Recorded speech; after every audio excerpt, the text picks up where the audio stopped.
The blood spreads slowly across the concrete, dark red, almost black in the afternoon light. It begins as a small pool beneath my Johnson's dress, then moves outward as if searching for something, along the sidewalk, into the cracks, toward the gutter where yesterday's rain still hasn't dried. For concrete steps. That's all it takes. Maya's right hand is pressed to her belly, 7 months pregnant. Her other hand is planted against the bottom step, holding her head off the ground. She isn't screaming. She isn't moving. She's only breathing short, quick breaths through her teeth. Above her, at the top of the steps, Vincent Esposito stands motionless. 3 seconds. That's how long he stays there before his mind catches up with what his hands just did. Then he walks away.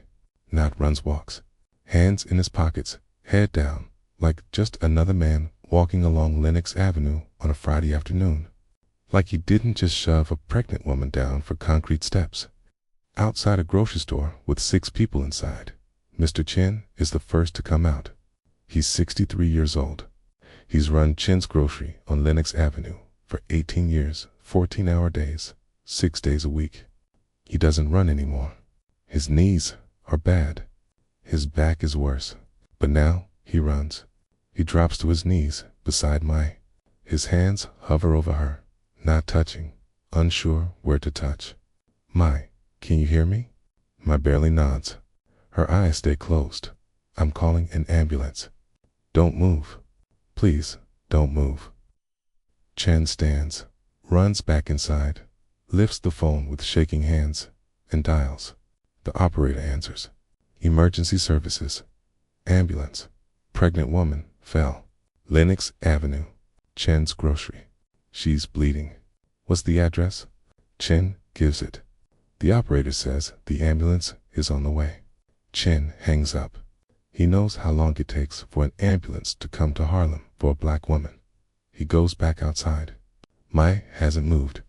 It takes 32 minutes for the ambulance to arrive. Mr. Chen kneels beside Mai the entire time. He removes his shopkeeper's apron, folds it, and places it under her head. She doesn't speak, doesn't open her eyes, breathes, and keeps her hand pressed to her belly. A crowd forms at people, then 10. They stand in a half circle on the sidewalk, silent, watching, waiting. One woman, Mrs. Patterson, from 2 blocks away, kneels on Mai's other side. She's had 6 children. She knows what this looks like. She says nothing, only takes Mai's free hand and holds it at 3:09 p.m. 32 minutes after Chan called, the ambulance turns onto Lenox Avenue. No siren, no urgency. It stops. 2 white paramedics step out. They take their time pulling the stretcher from the back. They walk over and look down at Mai. What happened? She fell down the steps. She's pregnant. One paramedic kneels, checks her pulse and blood pressure. He's professional, distant. How far along? 7 months, Mrs. Patterson says. 28 weeks. The paramedic glances at his partner. Something passes between them. Something that makes Chun's stomach sink. They lift Mai onto the stretcher and load her into the ambulance. Chen tries to get in after her. Family only. Family only. The door's shut. The ambulance drives off. Still no siren. Chen remains on the sidewalk. Mai's blood is still there, a dark mark on the concrete where she fell. He goes back inside, picks up the phone, and makes another call. Small's Paradise. He asks for Illinois Gordon, Harlem Hospital, 3rd floor, maternity ward. Mai lies in a curtained bay in the emergency area. 2 nurses. 1 doctor, Dr. Robert Freeman. He's black one of 12 black doctors in New York. He works 18-hour shifts because there aren't enough doctors willing to treat black patients. He's examining Mai when Bumpy Johnson arrives. Bumpy doesn't check in at the desk or ask for directions. He walks through the ward like he knows exactly where he's going because someone told him. Because Illinois Gordon is already there, waiting in the hallway outside Mai's bay. Illinois sees Bumpy coming down the hall. Boss, Bumpy walks past him and pulls back the curtain. Dr. Freeman looks up. The nurses step back. Bumpy moves to the bed and looks down at is awake, staring at the ceiling, tears sliding down her face in silence. He takes her hand. She turns her head to look at him. They can't find a heartbeat. Bumpy's face doesn't change. Dr. Freeman speaks, his voice low and professional. Mr. Johnson, your wife experienced significant trauma from the fall. The placenta has separated from the uterine wall. We need to deliver the baby, but there is no fetal heartbeat. I'm very sorry. How long for the delivery? 3 to 4 hours. It's safer to let labor progress naturally than to. How long has the baby been dead? Dr. Freeman pauses. Based on the injury pattern, probably since shortly after the fall. Maybe 30 minutes after. Maybe less. Bumpy nods once. He looks at Dr. Freeman. She gets her own room. Private. Best you have. The maternity ward doesn't have. Bumpy pulls out his wallet, counts out $500, and places it on the table beside the medical instruments. She gets her own room, but Dr. Freeman looks at the money, then at Bumpy. Room 314, third door on the left. I'll have her moved immediately, okay? They move at 4:47 p.m. Room 314 is small, one bed, gate, one window, a chair, a bassinet in the corner, empty and waiting. Bumpy sits in the chair beside the bed, holding Mai's hand. The contractions begin at 5:15 p.m. Dr. Freeman checks her every 30 minutes. Labor progresses slowly, but it progresses. At 7:30 p.m., Illinois Gordon appears in the doorway. He doesn't enter. He just stands there until Bumpy looks at him. Bumpy rises and steps into the hallway. Illinois hands him a folder. His name is Vincent Esposito, 28, works for his Uncle Marco, Geneva's family, collects protection money from 10 businesses in Lower Harlem. Where is he now? We don't know. He went home to his apartment on Mulberry Street, but he's not there now. Probably realized what he did. Find him, already on it. Willie's watching his apartment. Marcus is talking to people in Little Italy. We'll know where he is by midnight. He looks back to ward room 314. What do you want us to do when we find him? Illinois asks. Nothing. Not yet. I want to be there. Illinois nods. How's Mai? She's in labor. Lino's face doesn't change, but something in his eyes does. I'm sorry, boss. Bumpy doesn't answer. He goes back into room 314 at 8:47 p.m. Mai delivers. Dr. Freeman catches the baby, a boy, fully formed, 28 weeks, perfect, not breathing. He cuts the cord, wraps the baby in a white blanket, and places him in Mai's arms. She looks down at him, touches his face, his hands, his perfect, tiny hands. William Marcus, she whispers. That's your name? William Marcus Johnson. She holds him for 20 minutes. Then Dr. Freeman takes him, places him in the bassinet, and covers him with the blanket. Mai turns her face to the wall. Bumpy stands and walks to the bassinet. He looks down at his son, William Marcus Johnson, born March 14th, 1952, 8:47 p.m. Died March 14th, 1952. Approximately 3:30 p.m., he stands there for 5 minutes, unmoving, silent.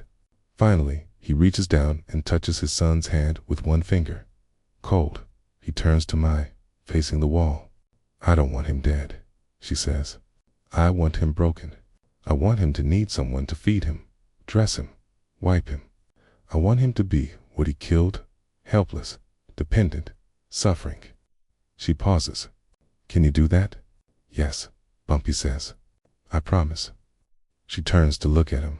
Her eyes are dry now, more tears, only something cold, hard, final. Make him suffer. By midnight, they know everything.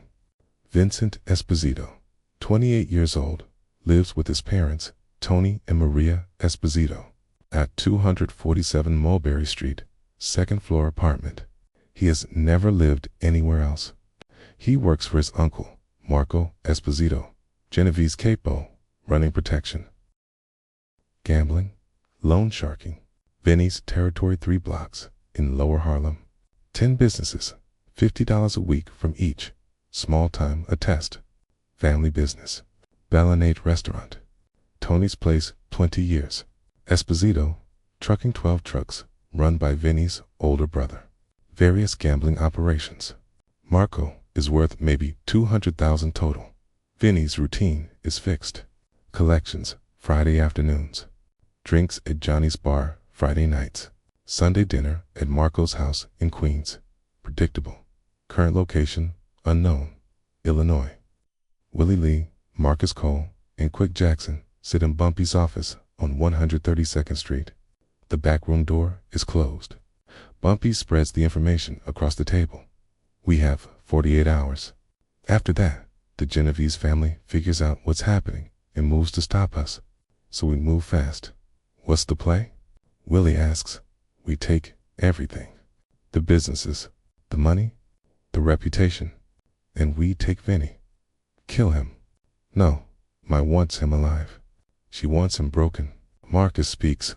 He's the quietest of Bumpy's men, the most exact. You want him paralyzed?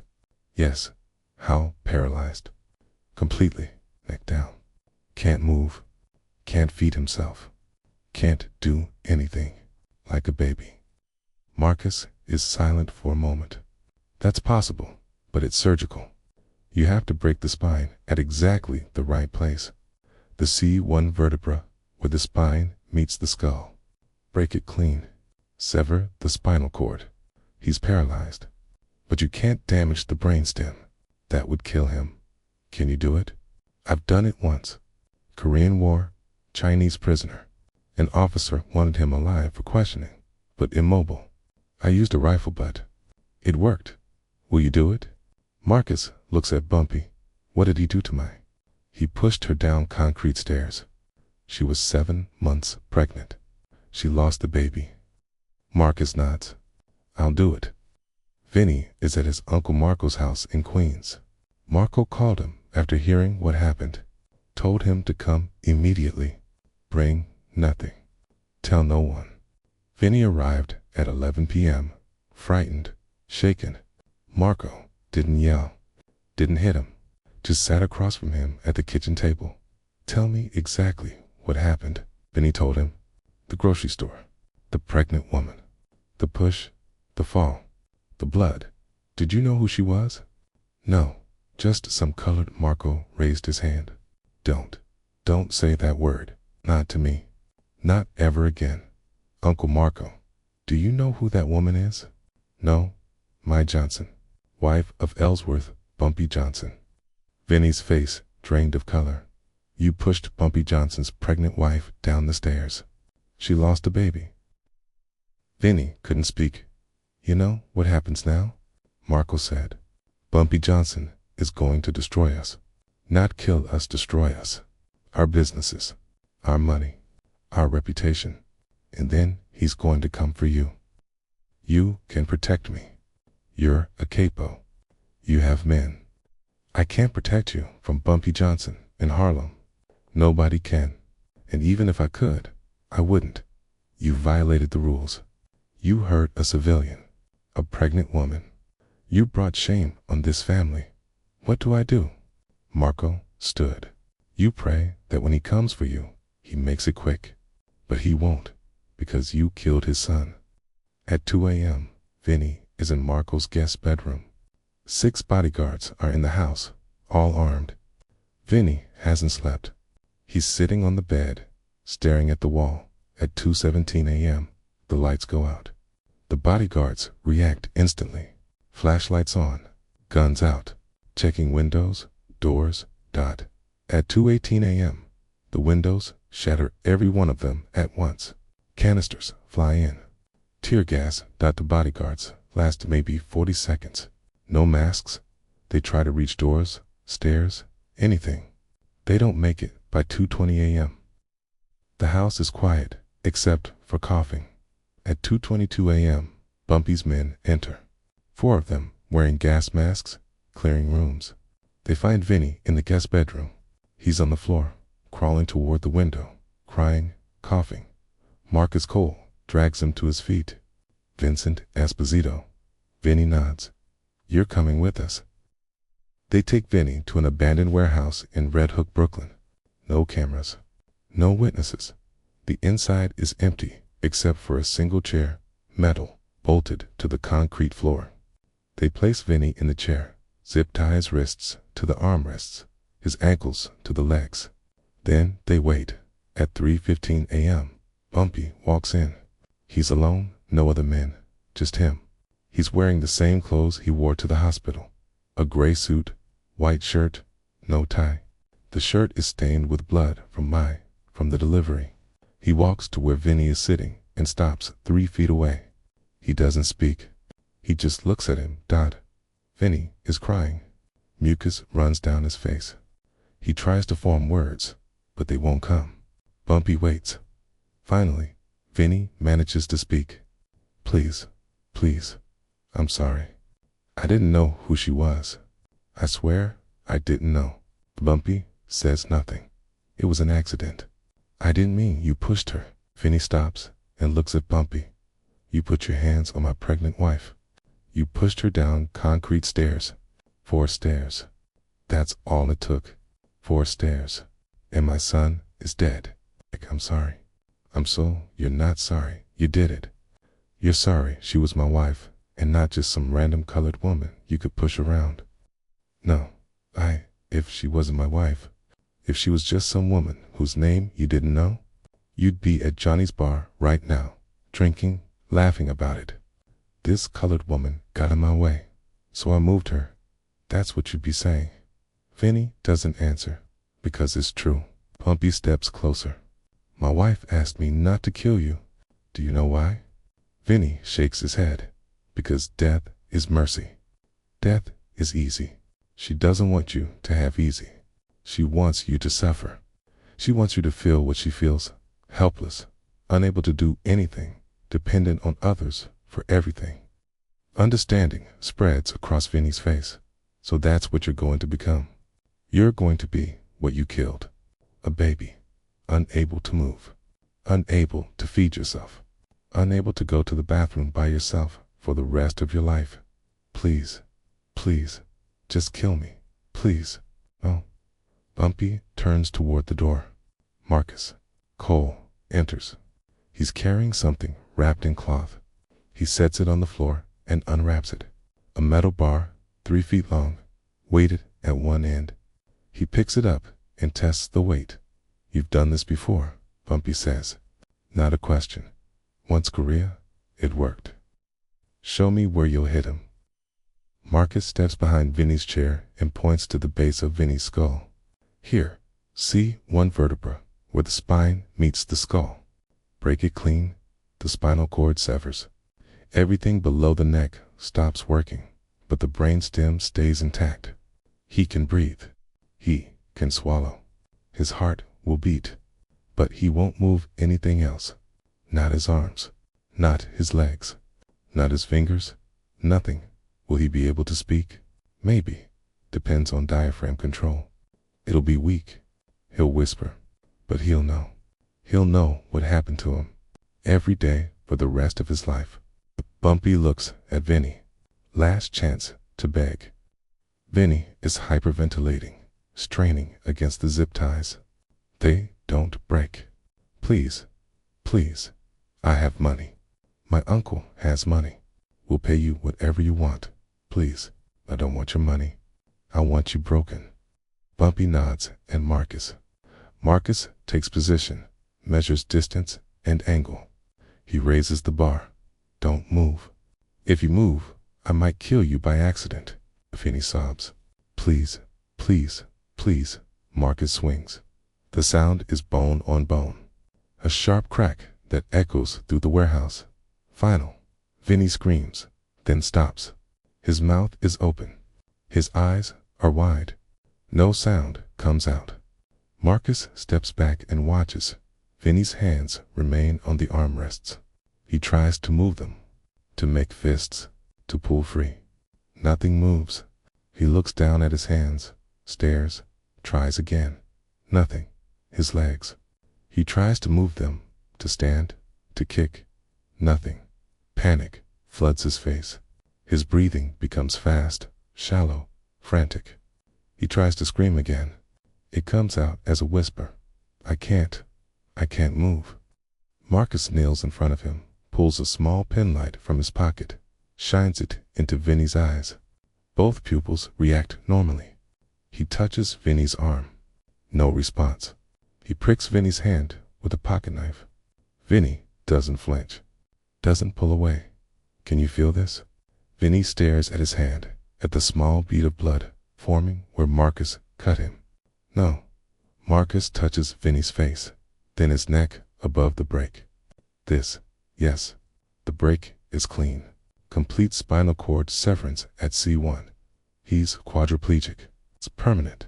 His face works. His voice barely works. Everything below the neck is gone forever. Bumpy looks at Vinny. Vinny looks back. His eyes fill with tears. He tries to speak. It comes out as a whisper. Kill me, please. Just kill me. No, you live. You live and you remember.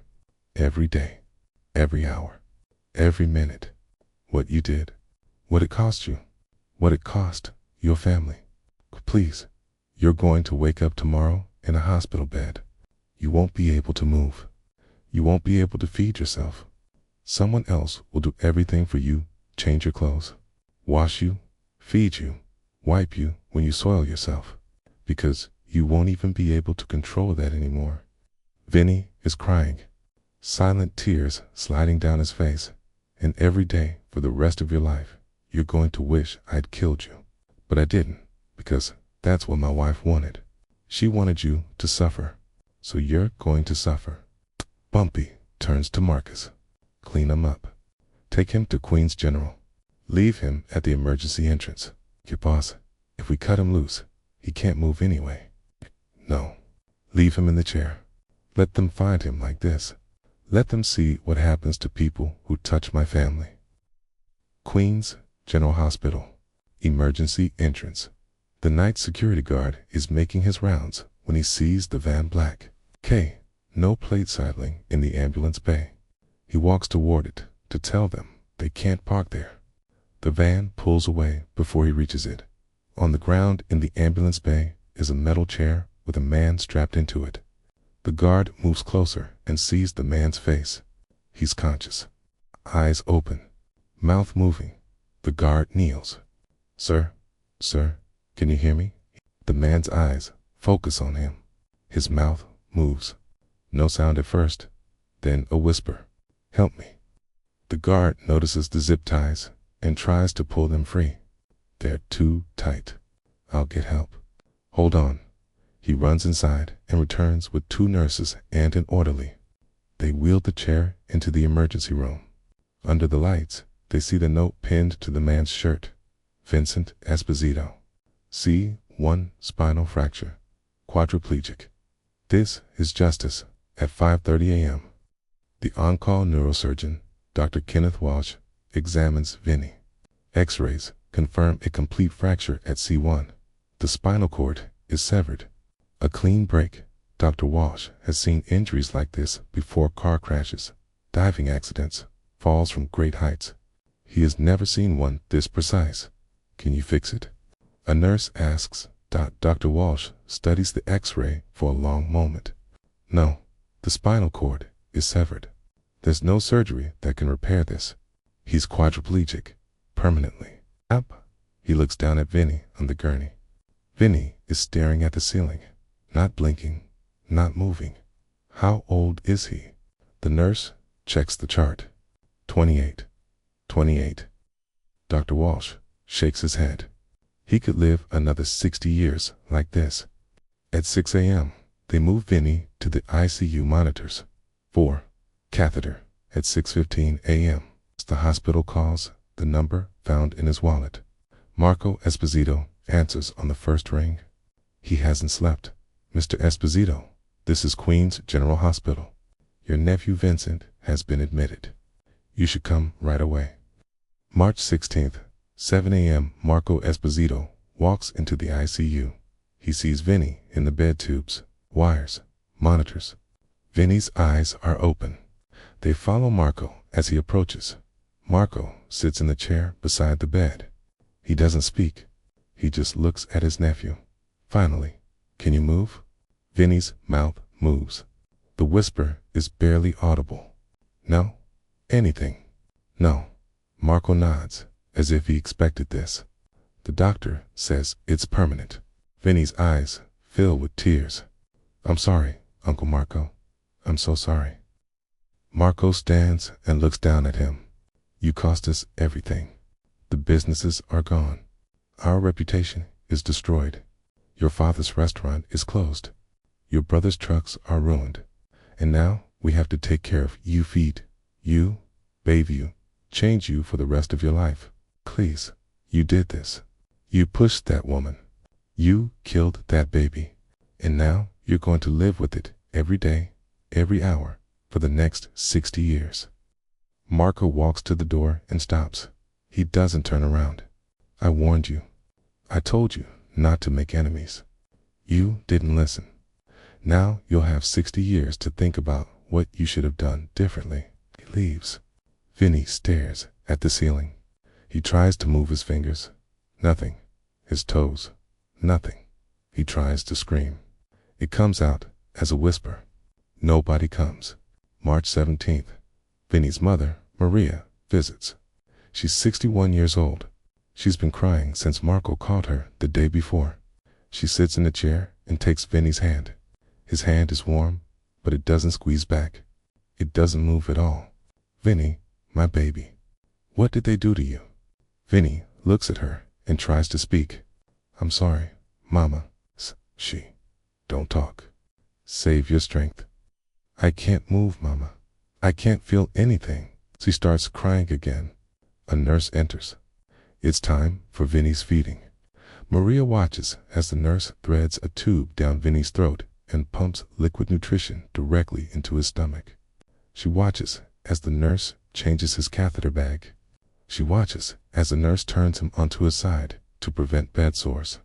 Vinny doesn't help. He can't. The nurse has to do everything. Maria can't watch anymore. She leaves. In the hallway, she leans against the wall and cries. March 25th. Vinny's father, Tony, visits. He doesn't sit. He stands at the foot of the bed. The restaurant is closed. The health department found violations.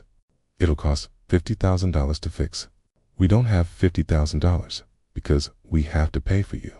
Your medical bills, your care, your wheelchair, your nursing home, everything. Vinny tries to speak. Papa, you destroyed this family. You know that? 40 years building this business. 40 years. And you destroyed it in one afternoon because you couldn't keep your hands to yourself. Tony leaves. He doesn't say goodbye. March 25th, they discharge Vinny from the hospital. He doesn't go home. He can't. The apartment has stairs, no elevator, no wheelchair access. They take him to a nursing facility in Queens, a Medicaid facility. Old building. 40 patients. 2 nurses on duty at a time. Vinny's room is shared. 3 other patients, all elderly, all dying. Vinny is 28 years old. The nurses come every 4 hours. They feed him, change him, turn him to prevent sores. Between visits, Vinny stares at the ceiling. He can't change the channel on the TV mounted to the wall.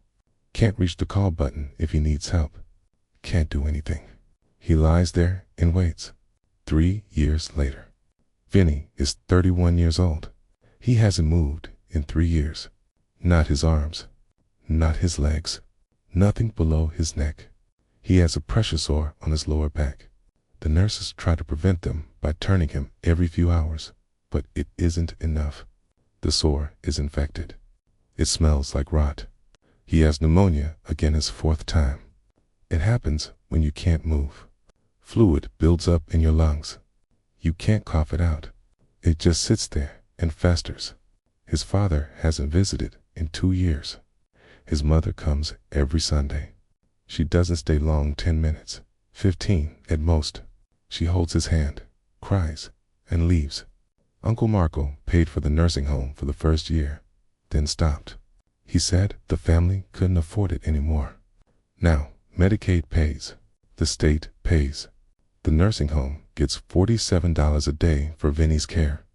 The nurses do their best, but they're overwhelmed. 40 patients. 2 nurses. You do the math. He waits.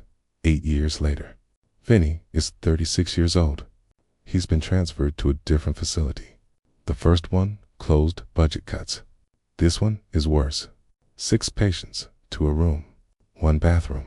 1 window. The man in the bed next to Vinny died last week. They haven't replaced him yet. The bed is empty. The smell hasn't left. Vinny's father died last year. Heart attack. The restaurant had closed 5 years earlier. Tony never recovered from losing it. Vinny's mother is 70. She can barely walk. She doesn't visit anymore. She can't afford the bus fare. Vinny's brother S moved to Florida in 1957. He hasn't called since. Uncle Marco is in federal prison. Racketeering charges. 20 years. Vinny is alone. Every day, a nurse he doesn't know feeds him, changes him, turns him. Every night, he stares at the ceiling and wishes he had died on. March 14th, 1952. But he didn't die. He's still alive. 23 years later. Vinny is 51 years old. He hasn't spoken in 6 years. His vocal cords still work. He just has nothing to say. His mother died in 1972. Heart failure. She was 83. Nobody came to her funeral except a priest and 2 neighbors. Vinny didn't go. Obviously, nobody told him she died until 3 weeks later. A social worker came by to update his records and mentioned it in passing. "Oh, and I see your mother passed. My condolences." That's how Vinny found out. He's in his 4th nursing facility now. This one is in the Bronx. State-run, Medicaid only. The staff changes every few months. Nobody stays. The pay is terrible. The work is hard. Vinny doesn't know any of their names. They don't know his. To them, he's just the quad in room 7. The quad who's been here for years. The quad who never has visitors. The quad who will be here until he dies. 38 years later. Vinny is 66 years old. He's been paralyzed longer than he was able-bodied. He's been in nursing homes longer than he lived in his parents' apartment. He's forgotten what it feels like to move his hands. Sometimes he dreams about walking. In the dreams, he's running fast, free. He wakes up, staring at the ceiling. Still can't move. A new social worker visits. Young woman, fresh out of school, reviewing cases. She reads Vinny's file. It says here, "You've been in the system since 1952. That's 38 years. Vinny doesn't respond. It also says your injury was non-accidental. That's unusual. Most spinal injuries are accidents. Car crashes. Falls. She looks at him. Do you want to talk about what happened? Vinny's mouth moves. He hasn't spoken in 15 years. His voice is a whisper, barely audible. I pushed a pregnant woman down the stairs. She lost her baby. Her husband did this to me. The social worker writes something in her notes. Well, I'm sorry that happened to you. Vinny almost laughs. Would laugh if he could. She's sorry it happened to him. Not sorry for what he did. Sorry for what happened to him. She leaves. Vinny stares at the ceiling.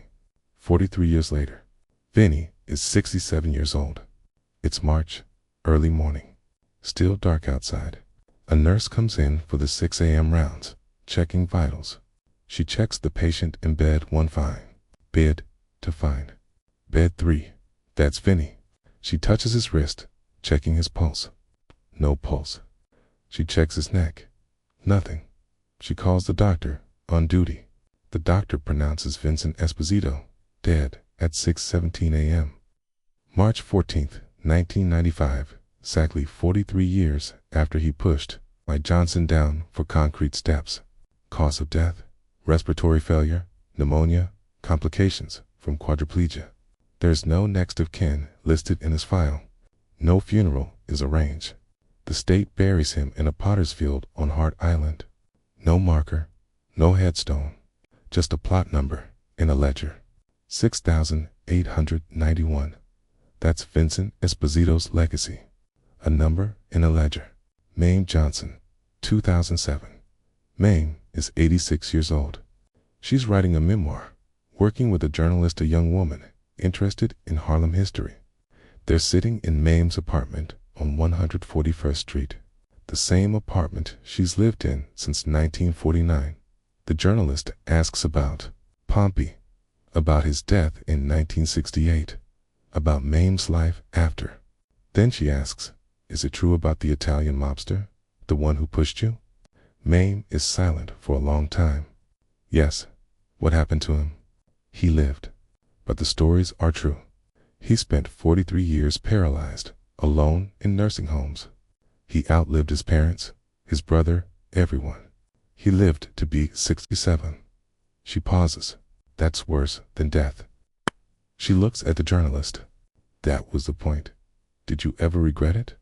The journalist asks, asking Bumpy not to kill him. Mame thinks for a moment. No. Death would have been mercy. He didn't deserve mercy. He deserved to live with what he did. And he did, every day, every hour, for 43 years. Did you ever think about him? Every day, for 43 years. The journalist doesn't know how to respond. Mame continues. People think revenge is about violence, about blood. But the truest revenge is time. Making someone live with their mistakes. Making them feel it every single day. That's what we gave him, time. Do you think he's suffered enough? Mame looks out the window at Harlem, at the streets she's walked for 60 years. No amount of suffering brings back my son, William Marcus. He never took a breath, never had a chance. But yes, Vinny suffered. That matters. William Marcus Johnson, Woodlawn Cemetery. Section 15, Plot 247. 3 headstones. The first, Ellsworth, Bumpy Johnson, 1905 to 1968, Harlem's protector. The second, Mame Hatcher Johnson, 1921 to 2009. She survived. She thrived. She protected. The third, smaller, set between them, William Marcus Johnson, born March 14, 1952. Died March 14, 1952. Forever loved. Never forgotten. Every year on March 14th, someone leaves flowers on William Marcus's grave. No one knows who, but the flowers are always fresh, always there, for 70 years. March 14th, 1952. 4 concrete steps. 1 push, 1 baby dead. 43 years of suffering. That's the story. Not a story about revenge. A story about justice. The kind of justice that doesn't end with a bullet. The kind that lasts decades. The kind that makes you wish for death every single day, never grants it. Vincent Esposito pushed a pregnant woman. He killed a baby. And he paid for it. Not with his life, but with every day he lived. 6,891 days. That's how long Vincent Esposito suffered. That's how long Bumpy Johnson made sure he remembered. For concrete steps. That's all it took to change everything. The blood on those steps dried decades ago, but the consequences never did. If this story moved you, remember, justice isn't always swift, but it is always final.